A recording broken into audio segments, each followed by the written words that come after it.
Hace 2 años, Henry Townsend se mudó al apartamento 302 de South Asheville Heights, un edificio de apartamentos en Asheville, ciudad de tamaño medio. Henry era feliz y disfrutaba de su nueva vida, pero algo extraño había ocurrido 5 días atrás. No podía abandonar el apartamento 302. Si gritaba, nadie podía oírlo, aunque estuvieran justo delante de su puerta. El cable del teléfono estaba cortado, la electricidad no llegaba a su piso, pero lo que más le incomodaba sin lugar a dudas era que la puerta de la entrada a su piso estaba sellada con cadenas. Y lo más preocupante aún si cabe es que le habían encerrado desde dentro. La sensación de que algo o alguien se hallaba allí con él no le dejaba descansar por las noches, y cuando por fin dormía, las pesadillas le invadían. Soñaba que su apartamento era distinto. El deterioro de los muebles, el olor a podrido que desprendía la nevera y los objetos como los libros, zapatos o ropa no eran suyos. Cuando despertaba, su única distracción era mirar por las ahora herméticamente cerradas ventanas que daban al exterior, viendo cómo la vida allá afuera continuaba. Lo mismo pasaba con un pequeño orificio en la pared del salón, desde donde podía espiar a Eileen Galvin, la vecina de al lado. Le resultaba incluso divertido verla tan inocente actuar en su vida cotidiana. En ocasiones también observaba por la mirilla de la entrada a los vecinos pasar. Lo curioso es que no parecían darse cuenta de las extrañas marcas que había plasmadas en la pared de enfrente. Un total de 15 huellas de manos ensangrentadas. Esa mañana, el 5.º día en esa prisión que antes era su hogar, un extraño mensaje escrito con sangre apareció en la puerta. «Walter, no salgas». Y una nota que alguien dejó bajo su puerta escrita a manos de un niño. «Mami, ¿por qué no despiertas?» Su asombro fue interrumpido por el estruendo que provenía del lavabo. Al entrar, al lado del espejo, había aflorado un agujero de unos 40 centímetros del que emergía el susurro de unos niños. Le inquietaba el no saber hacia dónde llevaba, pero pocas más opciones tenía. No aguantaba ni un minuto más en ese apartamento, y ese agujero a algún sitio tenía que llevar. Decidido, se armó con una pistola que encontró del anterior inquilino y una tubería de hierro, y se coló por el túnel. Al comienzo, arrastrándose con dificultad, pero no tardó en ser engullido y llevado a otros mundos, muy similares al nuestro, pero teñidos de una soledad casi palpable. No entendía lo que estaba pasando. Se encontraba sentado en una larga escalera mecánica que bajaba pausadamente, y no fue hasta que se detuvo que no se dio cuenta de dónde estaba. Era la misma estación de metro que podía ver desde la ventana de su apartamento. Por un momento pensó que encontraría ayuda, pero el silencio que recorría los pasillos era la señal de que algo no andaba bien en ese lugar. Tras vagar durante horas, por fin se topó con alguien. Una bella mujer llamada Cynthia.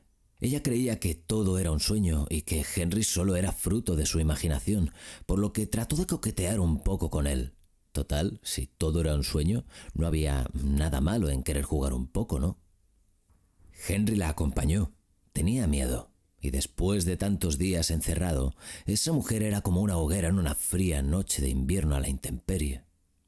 El caso es que al poco de ponerse en marcha, Cynthia tuvo que detenerse. Un repentino malestar no la dejaba continuar y entre arcadas se excusó entrando al servicio. Él se quedó esperando en la puerta pacientemente. Los minutos parecían horas, hasta que al fin la puerta del servicio comenzó a moverse. No fue la bella mujer lo que surgió del interior. Una especie de animal similar a un perro salió proyectado contra el suelo, rompiéndose el cuello justo delante de Henry, dando paso, como si se tratara de una alfombra roja, a 2 perros más que se acercaban discretamente olisqueando. No había ojos en sus cuencas. La podrida piel estaba vuelta del revés, y la larga lengua que colgaba de las fauces de los caninos buscaban sigilosas la sangre en el suelo, para luego clavarse repentinamente en el inerte cuerpo y succionar sus órganos hasta dejarlo vacío. Estaban tan cegados engullendo a su presa y absortos por el sabor de la carne que no se percataron de la presencia de Henry, que aprovechó para colarse en el lavabo y ver qué había sucedido con Cynthia. Para su asombro, allí no había ni rastro de la mujer, tan solo otro enorme agujero en la pared. Pensó que no era buena idea regresar con esas bestias ahí fuera, así que se deslizó por el túnel, despertando nuevamente en la cama de su apartamento, como si nunca hubiera ocurrido nada. La débil esperanza que tenía se iba poco a poco convirtiendo en desespero al ver que la situación no había cambiado. No conseguía llegar más lejos, seguía sin escapatoria. Era como si su piso estuviera anclado en otra dimensión y ese túnel lo conectara a esos mundos espejo, por lo que siguió explorando el metro, descubriendo nuevos horrores cada vez que se adentraba en él. Los espíritus brotaban de las paredes y le perseguían inagotablemente por los vagones. Daba igual si vaciaba un cargador de munición sobre ellos. Siempre, siempre volvían a levantarse. Finalmente, en la sala de control del metro, se topó con Cynthia tirada en el suelo rodeada de un gran charco de sangre. Aunque hizo todo lo posible por socorrerla, lo único que pudo hacer fue convencerla mientras poco a poco se iba apagando de que todo era un sueño del que pronto despertaría. Él se preguntó qué clase de mente enferma era capaz de matar a alguien de una manera tan brutal. Los muebles y el techo estaban salpicados de rojo y en el pecho de la mujer, en su piel cortada, el número 1621. Desde la ventana de su apartamento vio la boca del metro y cómo la ambulancia retiraba el cuerpo sin vida de Cynthia. Así fue como se dio cuenta de que las personas que morían en ese mundo espejo también morían en la realidad. Un hecho que ya no le preocupaba. Prefería morir a quedarse atrapado para siempre en su apartamento, por lo que se adentró de nuevo en el túnel, esta vez llevándole a un apartado bosque a las afueras de Silent Hill. Algo que remarcar de la fauna de ese bosque era que si ya de por sí los mosquitos son molestos, los que allí habitaban tenían el tamaño de una pelota de fútbol. Eso sí, aunque mayor era la molestia, también era mayor el placer al golpearlos con el tubo de hierro. Más tarde pudo divisar entre la arboleda un conjunto de extraños monolitos y a los pies de esas enormes piedras a Jasper, un tipo un tanto peculiar. Tartamudeaba cosas inconexas sobre un hombre vestido con una gabardina que husmeaba por esos lares. Era difícil entablar una conversación con Jasper, pero le guió hasta la Wish House, un orfanato abandonado que tiempo atrás fue dirigido por la Orden, un culto religioso que, muy lejos de tener buenas intenciones, acogía a niños huérfanos para adoctrinarlos en sus religiosas creencias. Al poco de entrar en el abandonado edificio y descubrir unas misteriosas notas sobre los miembros de la secta y un ritual llamado los 21 Sacramentos, los gritos de dolor de Jasper y el olor a humo recorrieron las estancias. Ese tarado se estaba prendiendo fuego con un bidón de gasolina. Murió con el número 1721 tallado en su piel quemada. Esta vez el túnel le llevó a una especie de prisión cilíndrica rodeada de las aguas del vasto lago Toluca. Esa prisión, similar a un faro, fue en su momento la herramienta de tortura utilizada por el culto de la Orden para castigar a los huérfanos más rebeldes de la Wish House. En sus celdas pudo leer algunas de las notas de desesperación de los niños y todos coincidían en una cosa. Eran vigilados desde el eje central de la prisión, desde donde el vigilante, en silencio, disfrutaba viéndolos marchitar para más tarde deshacerse de ellos una vez muertos. Henry conoció casi por casualidad al despreciable vigilante, Andrew de Salvo, cuando éste suplicaba por su vida arrodillado a los pies de un misterioso y rubio chiquillo de unos 7 años, como si el niño fuera a ser capaz de salvarlo del hombre vestido con una gabardina, el que no paraba de perseguirle, o el engendro bicéfalo que rondaba por allí cerca. Una siniestra criatura de 2 cabezas con 2 caras de niños, tapados y adormilados bajo el yugo de una manta negra, que aun sin tener piernas, sostenía todo el peso de su cuerpo con uno de sus brazos, mientras que con la otra mano señalaba con su dedo acusador. Henry pudo escapar de la prisión, pero Andrew de Salvo no corrió la misma suerte. Murió ahogado en el inundado sótano con el número 1821.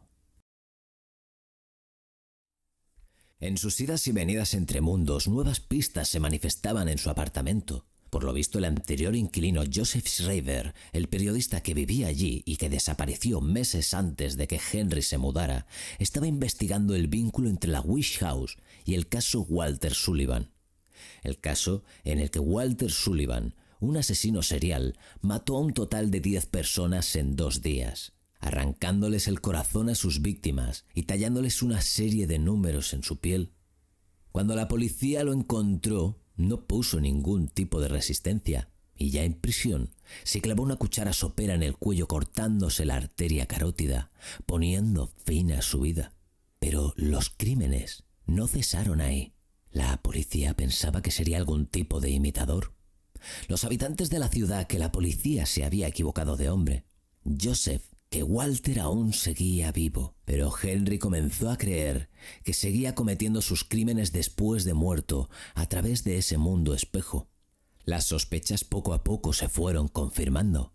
Con la muerte de cada superviviente se sumaba otra huella de mano ensangrentada en la pared frente a la puerta de su apartamento, y las víctimas y los mundos que visitaba cada vez eran más cercanos a Henry. El último fue Richard Braintree, el vecino del apartamento 207, muy famoso en el bloque por su temperamento y mal humor. Henry lo vio morir en el otro mundo, ejecutado en una silla eléctrica, y junto a él, el mismo chiquillo que vio en la prisión, de espaldas, haciendo oídos sordos a los gritos de dolor del condenado. Sus últimas palabras fueron: no es un chico, es el 1121. Si las suposiciones de Henry estaban en lo cierto, se encontraba en una carrera contrarreloj, donde el significado de esos dígitos indicaba el número de la víctima. En el caso de Richard, el 19, y 21, el total de asesinatos a completar. La gran pregunta es qué conseguiría Walter cumpliendo su objetivo. Desvanecerse y despertarse en otro lugar después de presenciar un nuevo asesinato se había convertido en una extraña costumbre. Al abrir los ojos le costó reconocer este nuevo mundo. Estaba ni más ni menos que en una versión pesadillesca de su bloque de apartamentos. Pero lo más escalofriante no fue el estado de las paredes, tan corrompidas y rojas por el óxido que parecía que el edificio estuviera en carne viva, sino la presencia del hombre de la gabardina acechando alrededor de la puerta 303, la puerta de su vecina, la puerta de Eileen Galvin. Si ese hombre era realmente Walter Sullivan, estaba claro a quién había elegido como próxima presa. Afortunadamente dejó de insistir y se sentó tranquilamente en las escaleras. Henry intentó también sin éxito entrar en el apartamento de Eileen, y al no obtener respuesta alguna, extrañado se acercó al hombre. Cuando éste se percató de su presencia y habló, su rostro y ropas salpicadas de lo que seguramente sería sangre no se correspondían con su voz sosegada y apacible. La señorita Gailin me dio esto hace mucho tiempo. Entonces ella era más joven que yo. Parecía tan feliz dándole la mano a su madre. Toma, esto es para ti, dijo ofreciendo a Henry una pequeña y antigua muñeca de trapo, la cual no rechazó, con tal de no enojar al posible homicida. Se alejó de ese personaje por lo que pudiera pasar para investigar en los demás apartamentos. Era como si el edificio estuviera anclado en el pasado y conservara aún los recuerdos más íntimos de algunos de sus vecinos. El alcoholismo del de la 203, el loco de las armas de la 101, el pervertido de la 301 que acosaba a Amanda. Pero el más interesante de todos era Frank Sunderland, el superintendente.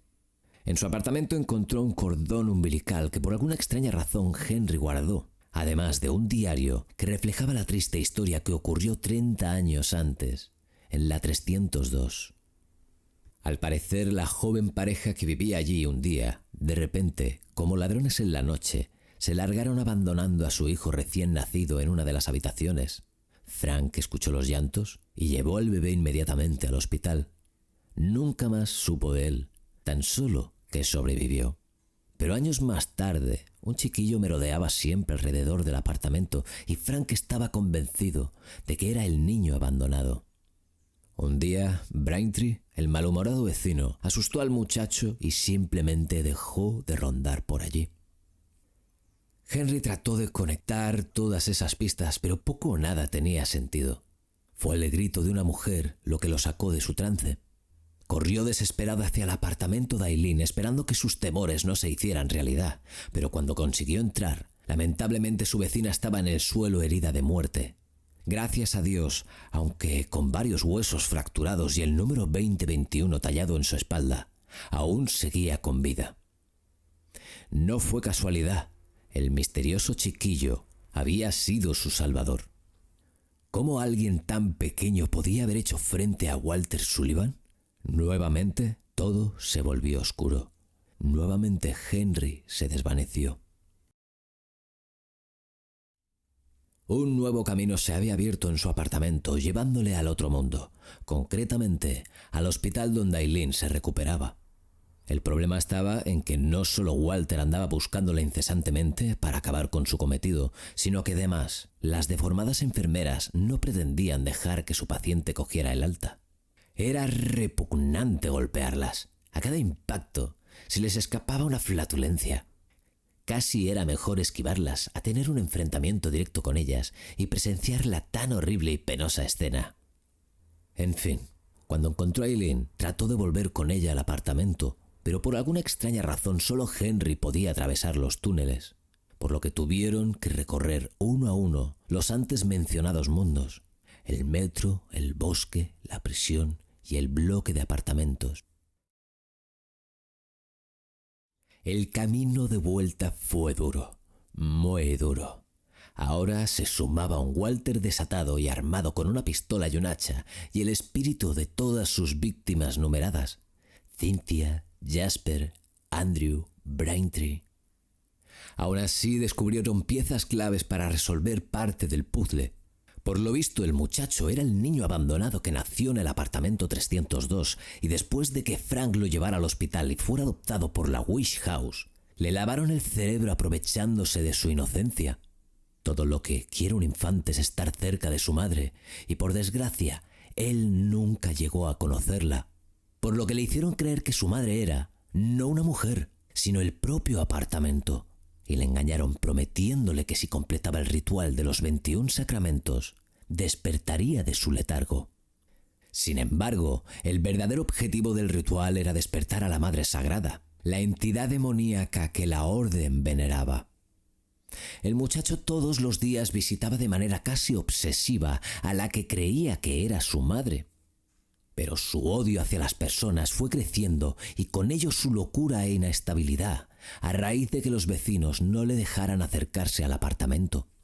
Varios años más tarde, siendo ya mayor de edad, bajo el nombre de Walter Sullivan, comenzó con el ritual, que consistía en sacrificar a un total de 21 personas, 10 de ellas en el mundo real. Y cuando Walter se quitó la vida convirtiéndose en la víctima 11, creó un mundo paralelo desde donde poder seguir matando a las siguientes 10 personas.